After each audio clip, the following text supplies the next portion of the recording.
Yes, he should apologize to the Mr. President, and he has refused. Up to date, why DSS asked him to delete his post, that very post, and he refused. It simply means he has a fact and he has an evidence. If I'm fighting you now and I say no, I will not stop, it simply means I have something that I really want to bring on board from you. Then now, let him face it. If he has a genuine fact or a genuine evidence of him calling Mr. President a criminal, let him show it to the world. That these are the facts. And why I say this will serve as a lesson to whosoever. I don't just name you. Now a lot of people have been saying Gumi is a terrorist, is a this, is a that, is a that. We are yet to get any strong facts. But based on his statement or his reaction, do you understand me? The way he romanced the so-called bandits of Boko Haram, people are saying he is a terrorist. He is a terrorist. He don't say, oh, Mr. President, highly intelligent. He don't say he does not school, he has no certificate, he does not this. Do you know better than America? Do you know better than the UK?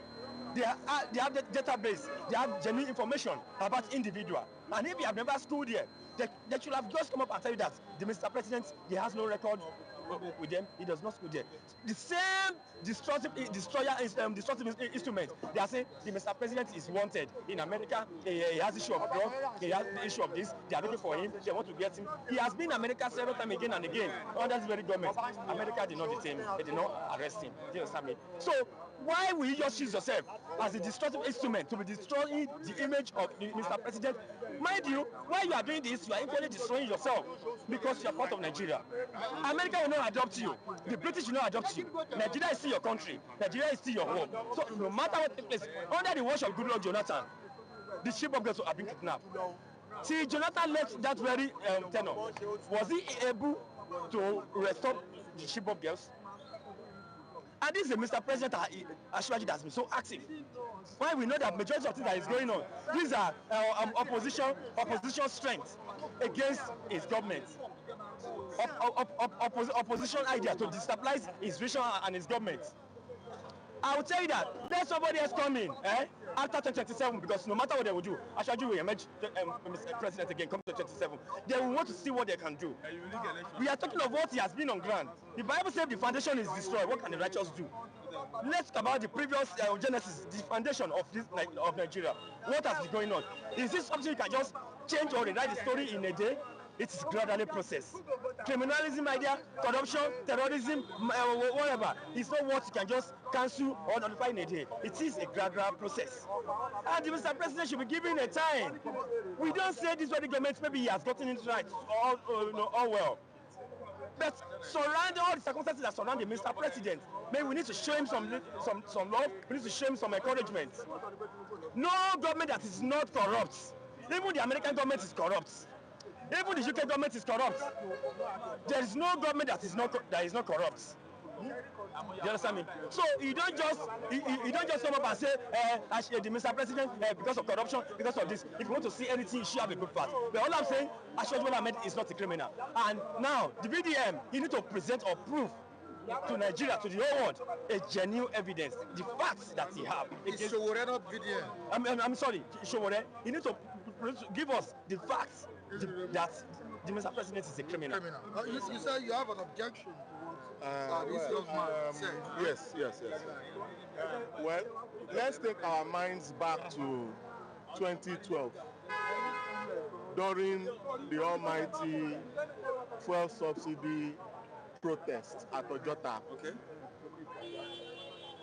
You will very well agree with me. The numbers of unprintable names they called the current president at that time, Goodluck Jonathan. Like what name? They said a lot of things about him. They called him a criminal. They cursed him. Tunde Bakare placed a curse. They came out saying all sorts of unprintable names against a sitting president. It's a curse, it can be rebooked the curse. Not, I didn't just say curse, so unprintable names. The clips are there. History will never forget. Anything that is on the internet can resurface again. You are saying Nigerians should take it easy on the president, current president. when Goodluck Jonathan was in power, did this current president take it easy with him? He practically asked him to resign. Because Jonathan is a no. He goofed. No. Jonathan goofed. If you never hold on, whatever it is you sow is what you will reap. I should just sow something good. So by asking the president that time to resign because of insecurity, because he asked Jonathan to resign. And what was hold on? And what was the criteria for telling the current president at that time that he was visionless? What yardstick did you use to say the president government then was completely visionless? There was no yardstick used. People made so many unguarded utterances to the point where even Goodluck Jonathan said, I am the most abused president in the world. Who were the people abusing him? Same Nigeria group in which the current president belongs to. You don't do that to somebody and they are not doing it to you now and you are surprised. Let's be honest with ourselves. You may have your preference with respect to the candidates vying for 2027 election. But let's call a spade a spade. The insecurity situation in the country is, in fact, is in different facets. A part of it is political, a part of it is business. We all know that it cannot be resolved all at once. Do you get it? But you cannot now dry clean the current president that he has no blame in all of this. If he put the heat on the president that time, he should also receive the heat. It makes you sit tight and work fast. Don't expect to be a president without opposition. Don't expect that you will not have critics. There are some positive criticisms. They should put the heat. If we had some of our family friends, okay, the man that was, the teacher that was beheaded in Oyo, if he was your brother, will you say the same set of things? Well, there's nothing I would do. That is somebody's family member. Let's put ourselves, let's empathize with the situation of the people at the receiving end. Of course, you have been doing that. Don't whitewash the image of the current president. Under Jonathan, a lot of people have been beheaded. You understand? Okay? That's what I'm saying. That if he had taken it easy with the president then, people take it easy with him now. Well, definitely, I want to agree with you and say that. Yes. In all leadership, that's why you are seeing all the backlash you are seeing right now. In all leadership, I am not comfortable with the kind of things Sowore said. I'm not comfortable with it because there is the person of the president, that's Bola Ahmed Tinubu, and there is the office. You must show respect to that office, even if he's a 9-year-old boy that is sitting there. So I'm not comfortable with what Sowore had said. No, I'm not comfortable with it. There are better ways to handle. In fact, wisdom is profitable to direct. Why do you say it? After God, now your government. All right. You get? Your name, sir? My name is David Etuch. Yes. Thank you. God bless you. So in conclusion, What are you concluding again? That's okay.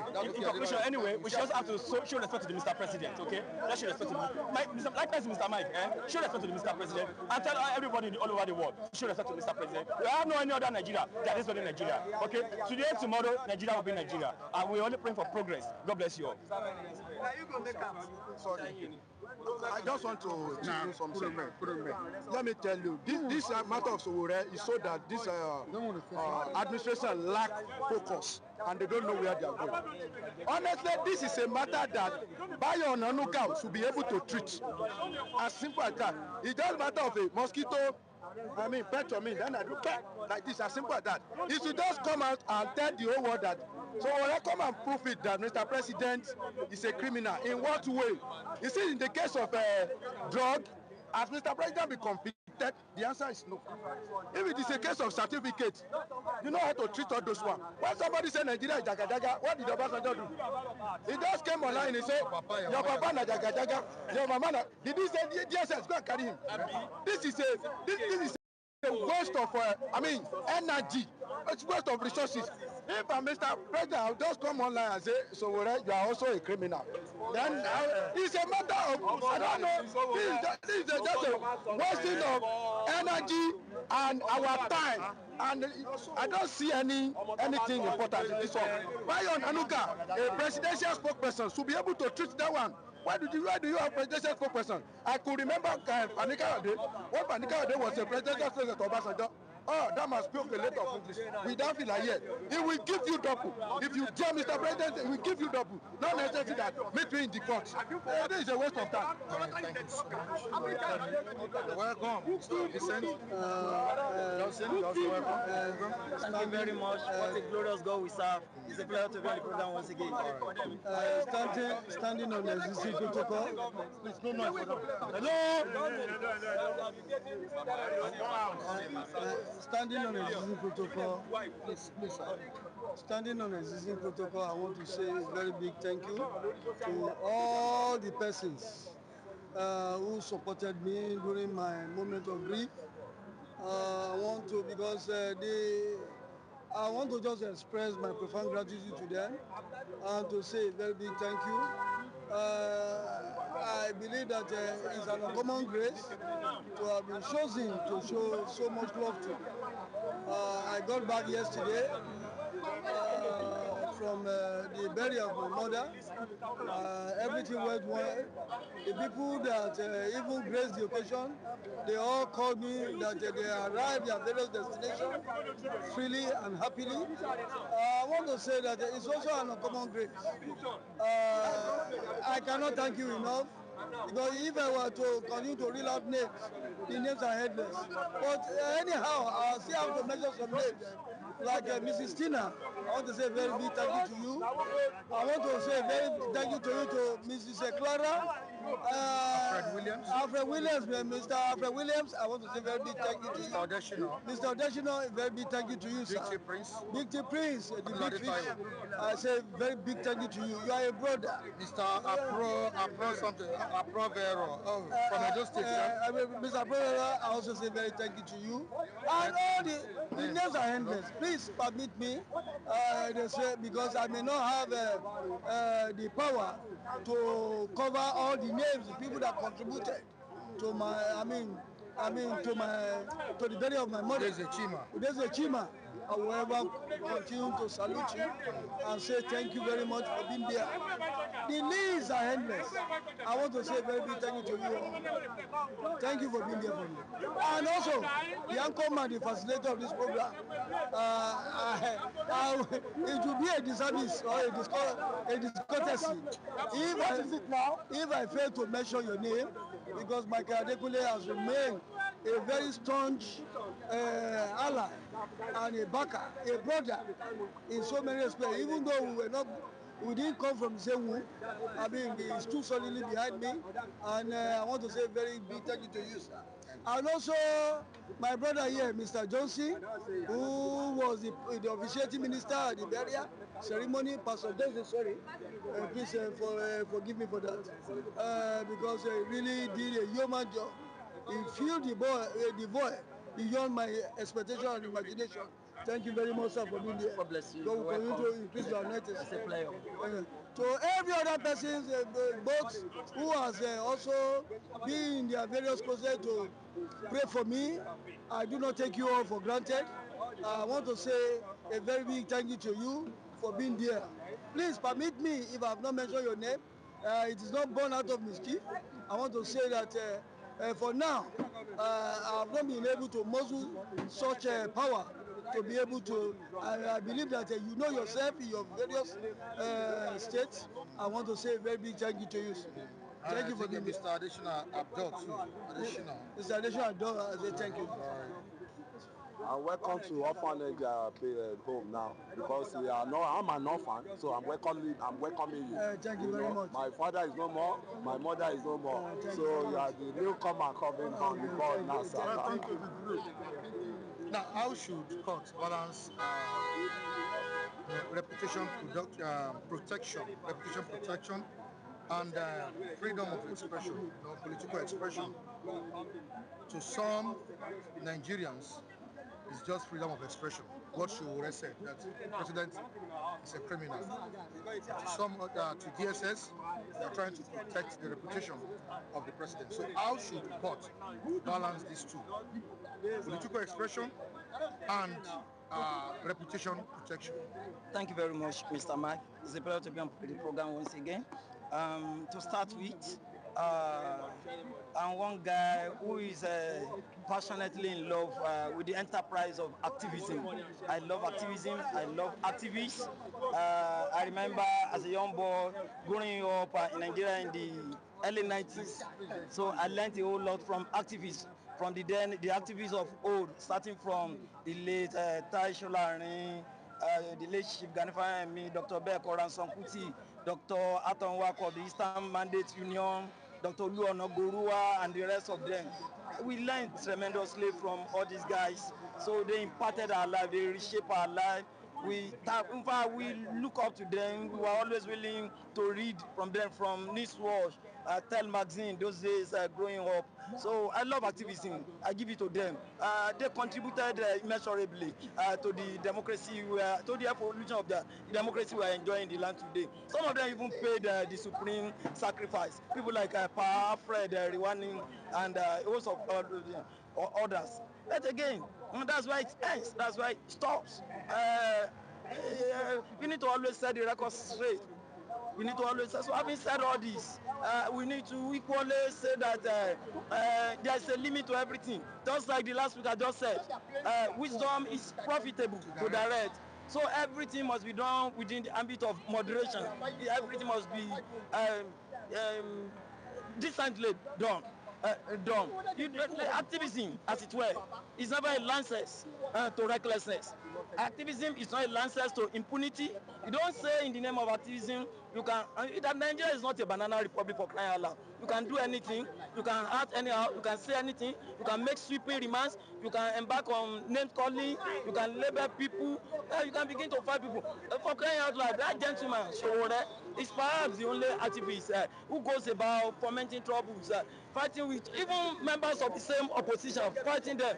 He's fought with Atiku, he's insulted Peter Obi, he's insulted the Abia State Governor, Ipeasu, it's all over the place. He's saying all sorts of dirty things about anybody who disagrees with him and anything on national discourse. It's not, for crying out loud, that's not the way to go. So the present crop of activists, what they call activism, is nothing but outright buffoonery. It's a contraption of the old activism we used to know those days. This is not the way to go. You don't go about fomenting crises, fighting everybody on site in the name of activism.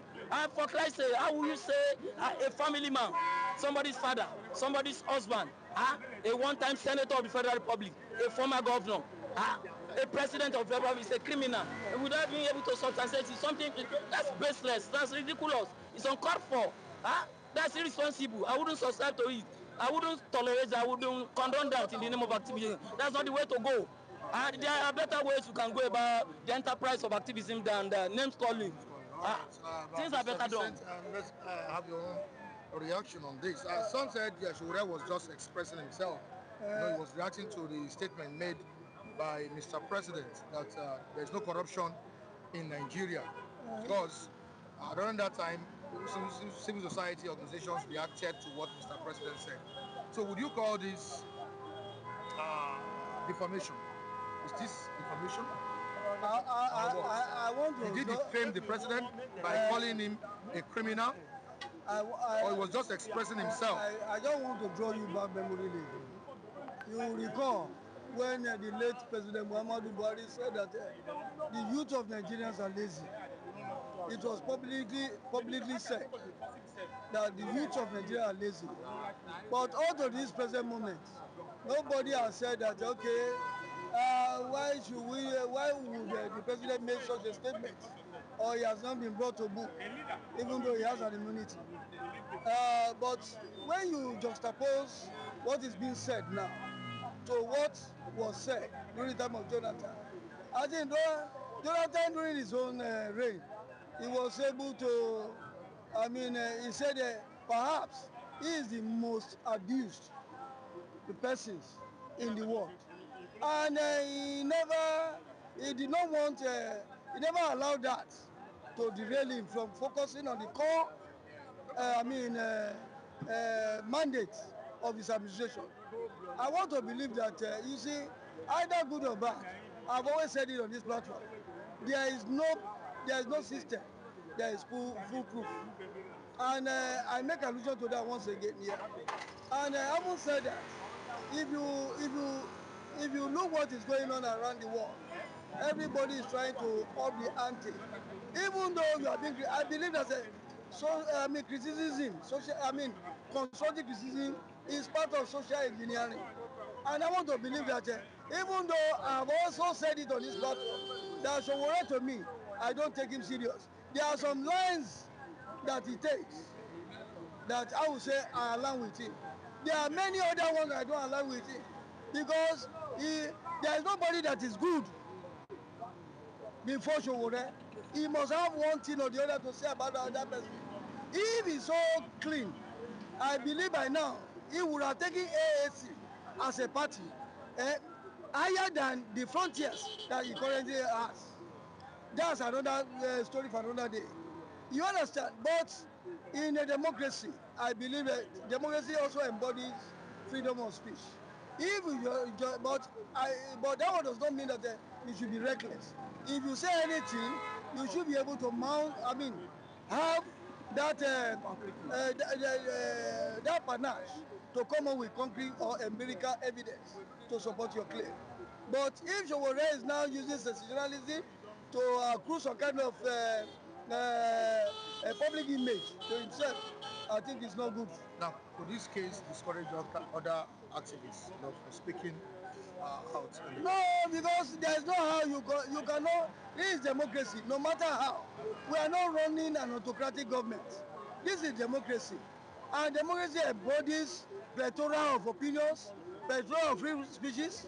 Then that does not mean that you have to, slam the hammer on them from expressing their view. Because for crying out loud, any policy that is being made is not made in absentia. It is made to control the conduct of the human being within a given firmament. I want to believe that whatever democracy embodies, it should be displayed in its entirety.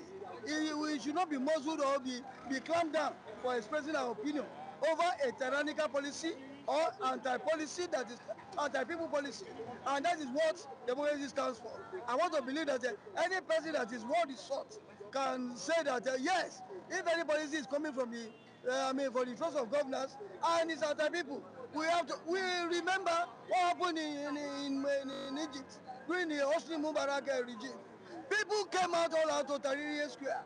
And what became of that government? The government was ousted as a result of people coming out to raise their anger against the policy of that government. I want to believe that the same too should be replicated here. We should not treat our democracy as if that is in abeyance to what the true definition of democracy that we know. All right, Robert Kuje says, good morning, Mr. Mike, Dekunle, and all the reviewers. Greeting from Dortmund. Good morning, sir. Yeah, you're welcome. Andrew Bojimi, Sowore is not an activist. He's being jealous and bitter, not allowed to be president. Yes. Is that true about Omar Sowore? To some extent. Definitely. I can't agree anymore with him. Just as somebody said the other time, Lady Olayinka, the media advisor to the FCT minister, he said concerning Wike, the FCT minister, he said about Sowore the other time. That is nothing but a caste.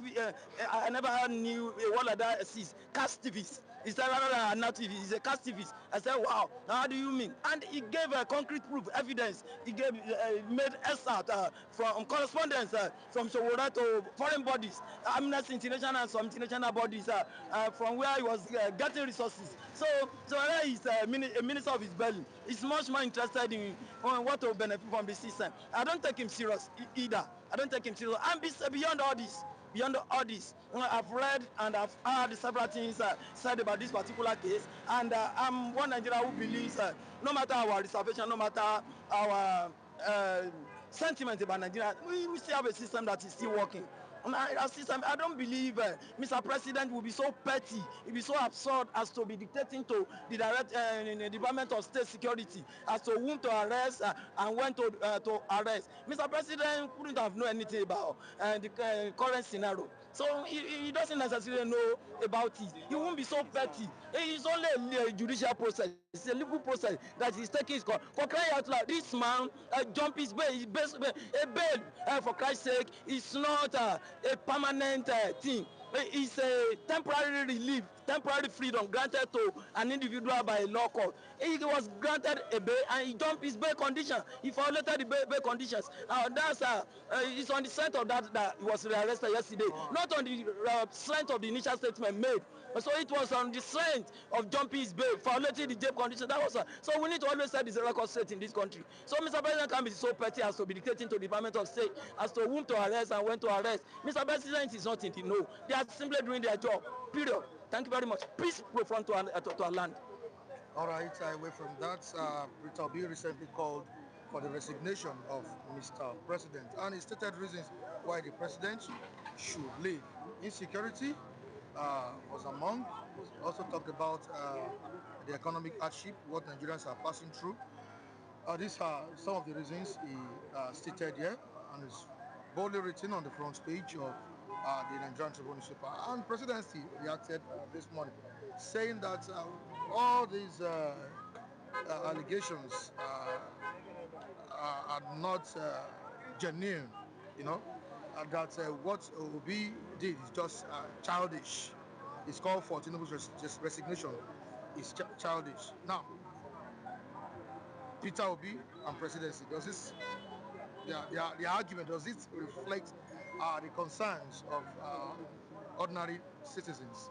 Definitely, we have more pressing national issues than embark on such absurd topics. To me, it's not only childish, but so infantile, it's so juvenile. So how will you tell your Mr. President in a template like ours to go and resign? For resignation has never been our power and part of our culture. You don't say it's power simply because something happened in South Africa, happened in Britain, UK, and some other places where people easily resign under the slightest of provocation and some other things. You now ask your Mr. President here to resign. How many fold did you give him? And so, if you must be taken serious, if you must take anybody serious at all, it's not a Peter Obi, somebody who is interested in the presidency, asking the president to resign. To resign for who? To resign for Shetima, to resign for him. So who takes over? Like we've always said on this program, a Nigerian problem does not start with Tinubu, and neither will it end with Tinubu. The problem has always been there, and it's always said in government parlance, governance is a continuum anywhere in the world. You only do your best and you leave the rest. So just like a previous government, successive government have tried their best.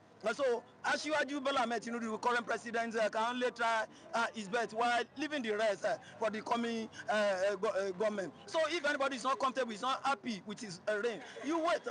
Thankfully enough, election comes up in another 7 months where anybody interested in that office will be given the opportunity to come and try their luck in the ballot.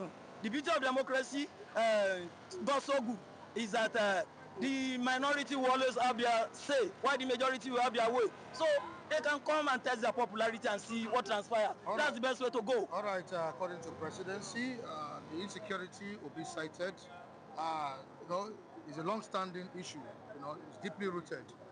And he said President Bola Ahmed Tinubu has made significant, measurable progress.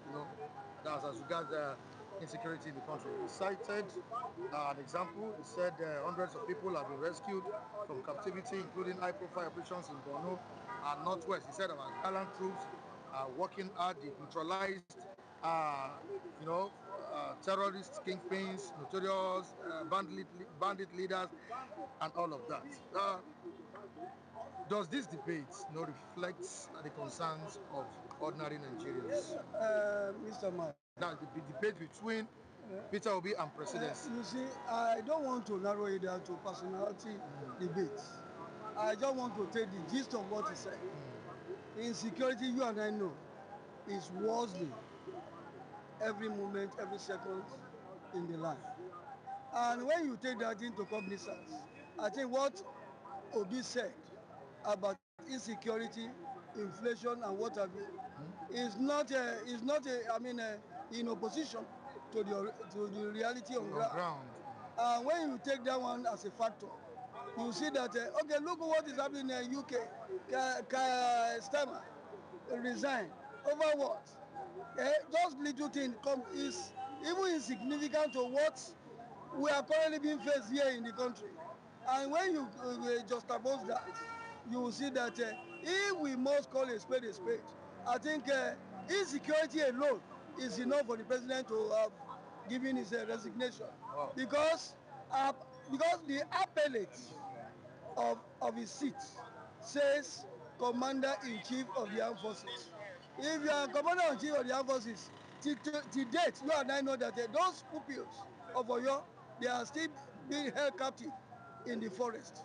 And up to this day, no concrete, we have not had any concrete progress as to whether how many of those children have been recovered back to safety. But if anybody is saying it, because I don't want to say my word based on inclination or appendages, I'm only saying it because if you and I happens to be either directly or remotely linked to any of those children being held in the gulag of the captors, you will see that it's a pain that you and I cannot measure using tape to measure. I want to believe that let's call a spade. We should forget about the appendages. We should take Nigeria as a project. Nigeria is a project I want to discuss, not Bola Ahmed Tinubu